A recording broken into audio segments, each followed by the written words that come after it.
यहाँ कोई मरे वोटों के लिए तो कोई मरे नोटों के लिए, यहाँ कोई मरे वोटों के लिए तो कोई मरे नोटों के लिए। भगत सिंह सुखदेव भी सोचते होंगे हम भी मरे किन हरामजादों के लिए। मेलो तरी कुणासाठी बाबा? ज्यांच्यासाठी मेलो त्यांनाच कदर नाही. अरे यांनी तिरंगे सुद्धा पैशावाल्यांच्या हाताने फडकवले, शहीदांच्या नाही. तिरंग्याची किंमत तुम्हा मला कळणार नाही दादा. तिरंग्याची किंमत त्या कुटुंबाला विचारा ज्या आईनं पोटचा गोळा मातीसाठी दिला, ज्या बापानं म्हातारपणाची काठी मातीसाठी दिली, ज्या बायकोनं कपाळीचं कुंकू त्यागलं का तर हे देश पवित्र राहावं. हे त्या कुटुंबाला विचारा ज्याचा पोरगा आर्मीत आहे. तिरंग्याची किंमत त्यांना कळते, तुम्हाला कधीच. कुठलाही परमार्थ असू द्या, देव देश आणि धर्म तो परमार्थच आहे. तुम्ही व्यापार प्रामाणिकपणे करताय तो सुद्धा परमार्थच आहे. तुम्ही कर्म प्रामाणिक करताय तो सुद्धा परमार्थच आहे. पण आपलं लय अवघड आहे, आपला कर्मावरच विश्वास नाही. मी म्हणलं ना, एका माणसानं वर्षात लेकरू मागितलं महाराजाकडे. लक्षात आहे का? फिरत जा पण येत जा. वर्षात लेकरू महाराज मागितलं. महाराज म्हणले हरकत नाही, नारळ घ्या, वर्षात लेकरू होईल. हा वर्षानं माघारी आला. म्हणला भामटा येतो, वर्ष झालं लेकरू नाही. महाराज म्हणले नारळ दुसरा घे, पण माणसात बुंबलू नको, झालं नाही ग बस, दुसरा घे. हा 2 वर्षांनी आला. म्हणला पक्का भामटा येतो. 2दा नारळ घेतला, एकदा लेकरू नाही. महाराज म्हणले बऱ्यापैकी माझा नारळ फसत नाही, तुझ्या बाबतीत 2दा फसला, तुझंच काहीतरी चुकतंय. अचानक महाराजाला आठवलं. महाराज म्हणले का रे, जेवढी माणसं माझ्याकडे लेकरू मागायला आली सगळी बायको घेऊन आली. आई शपथ, ज्याला कळलं ना सेन्स ऑफ ह्युमर खतरनाक आहे, त्याचा नाथ खोळा आहे. प्रेझन्स ऑफ माइंड ज्याला कळलं. तू 2दा एकटाच आला, तुझी बायको कुठे आहे? ती मला लग्न नाही झालं. त्याला किती नारळ दिल्यावर करू राहणार आहे.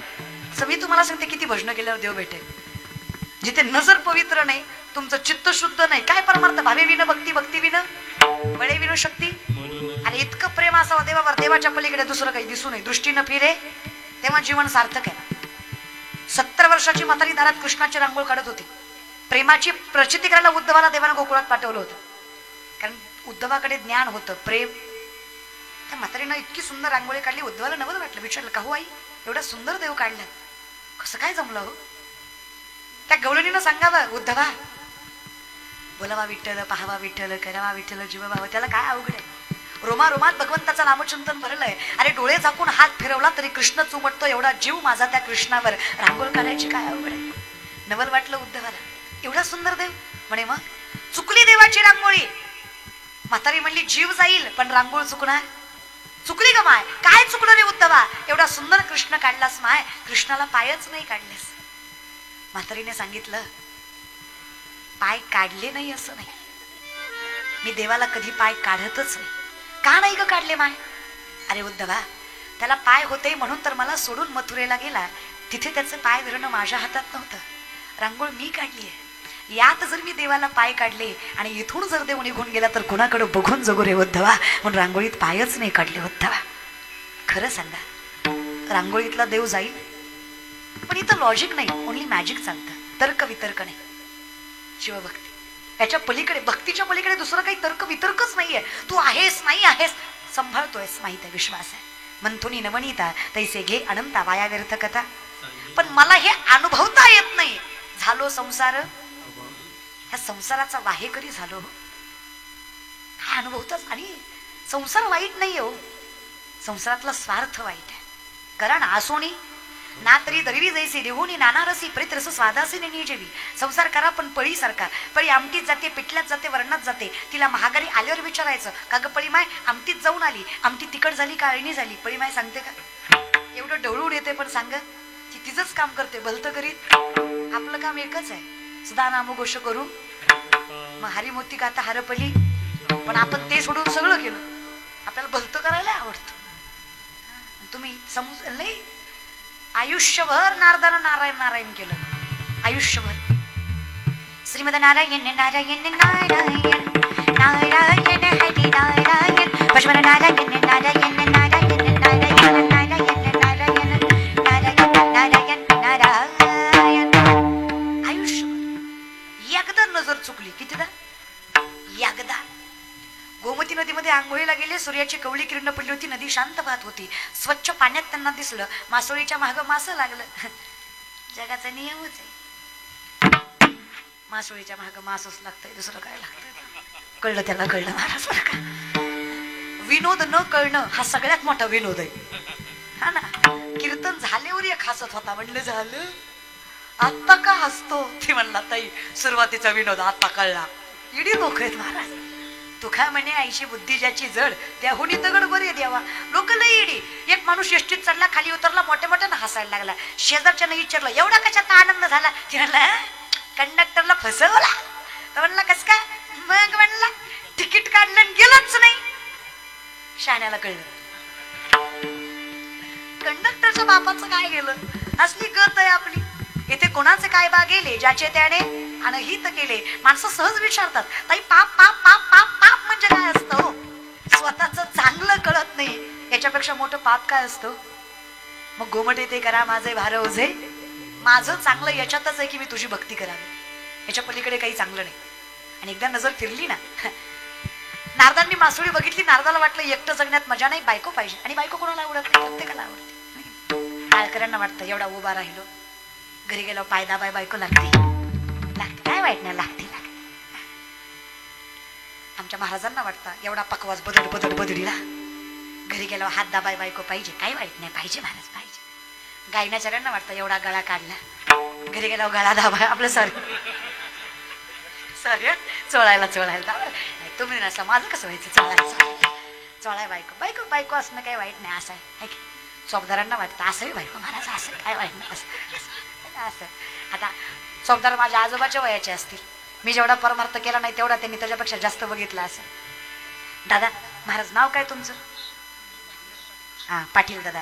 मला सांगा पाटील दादा लग्न झालं तुमचं? विचारलेलं बरं असतं महाराज. परमार्थिक लोक करतीलच असं काही नाही, एखाद्या नसते हाऊस महाराज बरं का. असं आमच्या दादाचं लग्न झालं. दादा तुम्ही परमार्थ करता, संसार करता, एवढा सुंदर अनुभव आहे तुम्हाला. खरं सांगा, लेख म्हणून सांगा, आनंद परमार्थात आहे का संसारात आहे? परमार्थात. दादा म्हणले आनंद परमार्थात आहे. लोहाराकर आनंद परमार्थात आहे. अहो खरंच आनंद परमार्थात आहे. पण दादा कीर्तन झाल्यावर तुम्ही कुठं जाणार आहे? नाही जाणार, घरीच आहेत महाराज बरं का. परमार्थात आनंद हे जरी खरं असलं तरी घरी जाणं कर्म आहे दादा, हे काही बदलून जमायचं नाही. त्याच्यामुळं बायको करणं काही चुकीचं. संसार बिंदास करा तुम्ही, काही वाद नाही त्याच्यात. संसार करा त्याच्यात वाद नाही, पण वासनिक संसार आणि स्वार्थ संसार करू नका. संसार करा काही वाद नाही त्याच्यात. पण नारदांनी देवाला म्हणले देवा बायको. देव म्हणले कर ना मग तू दे. देव म्हणले मी कुठून देऊ? तुला 16,108 आहे, 2-4 दे ना. प्रसाद आहे.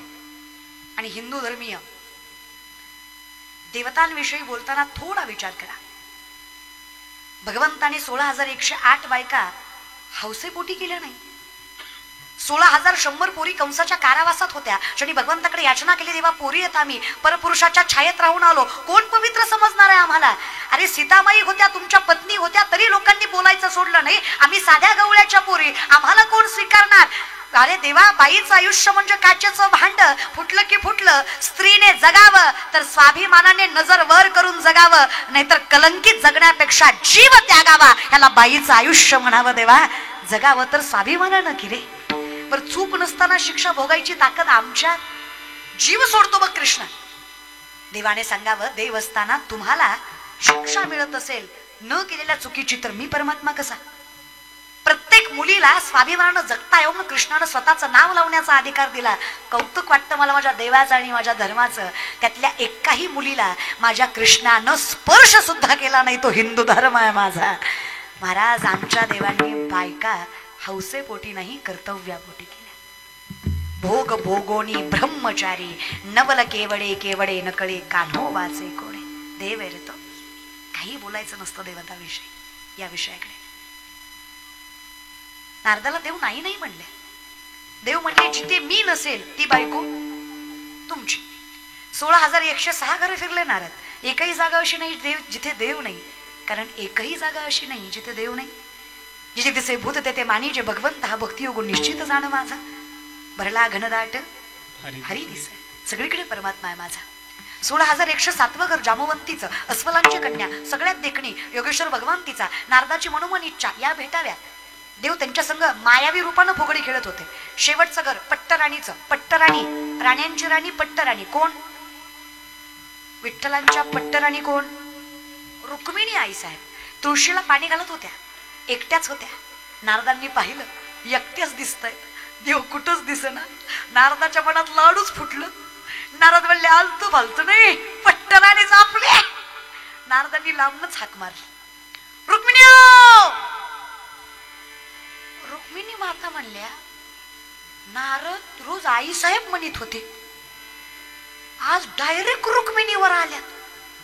पिसाळले बिसाळले का काय? नारदा, नारदा नाही म्हणायचं. नवऱ्याला एकेरी नावाने हाक मारणं चूक असते. हिंदू धर्मात नवऱ्याला आवाजावच बोलायचं. इज्जतीत नाव घ्या, नारद राव म्हणा. रुक्मिणी मातेला कळलं ही बंगलय, देवानं सुधरवाय पाठवलंय. सगळीच कामं मुख्यमंत्री करत नाही ना, मग खालचे दोन उगच बसवले वे खुर्चीवर. महाराज मी देवाचं सांगते, तुम्ही भलतीकडे देऊ नका महाराज. ते उपमुख्यमंत्र्याकडे दिलं महाराज. मग उपमुख्यमंत्री सार भादर होते. रुक्मिणी माता म्हणल्या, खरंय नारद राव तुमचं. असं बी देवाचं प्रेम वाटून वाटून माझ्या वाटणीला कमीच येत आहे. तुमचा ना माझा राजा राणीचा संसार कसलं भार आहे. पण आपण काय करू? आपण विधिवत लग्न करू. कारण मी तुमच्या हाताला धरून अशी आली मंडपात, हे काय म्हणतील लोक? कृष्णाची बायको रुक्मिणी नारदांच्या हाताला धरून आली, लोक चांगलं म्हणतील का? लोकाची बायको घेऊन फिरल्यावर लोक चांगलं म्हणतात का? आपली घेऊन फिरायला कोणाच्या बापाची भीती आहे का? सांगा त्यांना. कळलं त्याला, कळलं महाराज बरं का, ते असं असतंय. मग आपण काय करू? विधिवत लग्न करू. मी देवाच्या नावाची माळ काढते आणि तुमच्या नावाची मी विधीची तयारी करते. तोपर्यंत तुम्ही पुढच्या कुंडात जाऊन आंघोळ करून या. रुक्मिणी मातेनं गोड बोलून नारदाला अशा कुंडात पाठवलं जे कुंड पार्वती मातेनं शापित केलं होतं. महादेवाशिवाय जो कोणी यात आंघोळ करील त्याचं लिंग प्रवर्तन होईल. लय सोपा शब्द आहे, म्हणून मराठी शिकत जा. तुम्हाला सांगते, काही दिवसानं मराठी शिक्षण राहणार नाही, फक्त इंग्लिश मीडियम असेल. मराठी भाषा इतकी सुंदर, गोड, वात्सल्यपूर्ण आणि प्रभावी भाषा दुसरी. मराठी भाषा माणसाला ऊर्जा निर्माण करून देते. इतकी सुंदर भाषा मराठी काही दिवसांनी राहणार नाही, फक्त इंग्लिश मीडियम असेल. इंग्लिश मीडियमची मॅडम फळ्यावर असंच एक चित्र काढेल आणि बसलेल्या लेकरांना शिकवेल. Listen carefully children, listen carefully children, this is the boa. पुढे विचारतील, miss what is the boa? Madam सांगेल, असायचा, फेटा बांधायचा, कंबर बांधायचा, विठ्ठल विठ्ठल करायचा, दॅट इज द बोआ. पुढे विचारतील, मिस आजकाल दिसत नाही, लाईक डायनासोर. तसा डायनासोर नामशेष झाला ना, तसा एके दिवशी बुवा तुम्हाला बघाय भेटायचा नाही महाराज बरं का. तुम्ही हे जे परमार्थ करायचं बंद केलंय ना, मी कधी कधी विचार करते, काय पवित्र असेल ते कुळ जे ते अखंडित ज्ञानेश्वरी वाचली जाते. काय भाग्यवान असतील ते लेकरं ज्यांच्या मुखात हरिपाठ आहे. आणि काय सामर्थ्यवंत असेल ते कुळ ज्या कुळात वैष्णव जन्माला आले. जगाचा मालक कृपांकित करत असेल त्या कुटुंबाला. लय मालकरी बायको भेटणं सुद्धा लय भाग्याच आहे.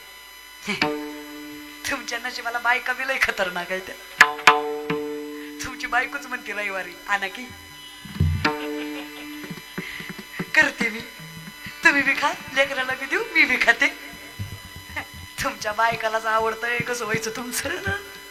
लय अवघड आहे दादा नो तुमच्या नशिबाचं. या विषयाकडे मग काय,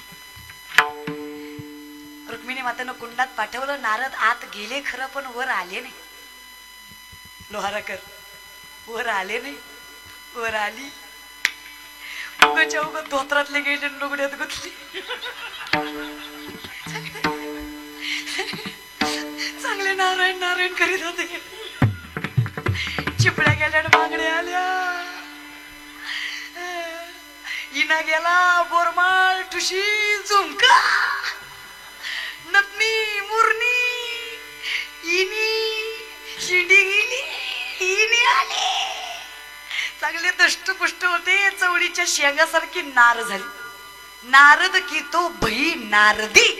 नारदांची काय झाली? नारदी. ते वनात, ज्या वनात ते कुंड निघालं, त्या वनात कोळ्याचा राजा, देवर राजा नावाचा राजा शिकारीसाठी आला होता. दुष्टपुष्ट होता. कुरडी केस, इथं पेटी बांधलेली, उक्क दष्टपुष्ट. त्यांना तसल्या रानात तसली दिकणी स्त्री दिसली. आधीच ही येड, हिला बघून अजून येड झालं. धरलं तिच्या हाताला, चले. नारदी म्हणल्या तुम्हाला माहित नाही मी कोण आहे, घेते. नारदी म्हणल्या येड्या मी आताच बदलले ग. लय बायको करायची हौस होती, ह्यांच्या संगच लगीन केलं बळजबरीनं. वर्षाला एक, वर्षाला एक, वर्षाला एक. कीर्तन नाही, पोरं झाली. चांगलं भजन करीत होते, भक्तिसूत्र सांगत होते. आता बाळातपणावर बाळातपण, बाळातपणावर बाळातपण. थोडी थोडकी नाही, 60 पोरं झाली. किती झाली? मी नाही म्हणत बरं का, हे काय काल्पनिक आहे का? नाथ बाबा सांगतात, भूत लागली नारदाला 60 पोरं झाली त्याला. पाठी ढालग झाले मोठे. असं भूत पाठी मागं लागलं.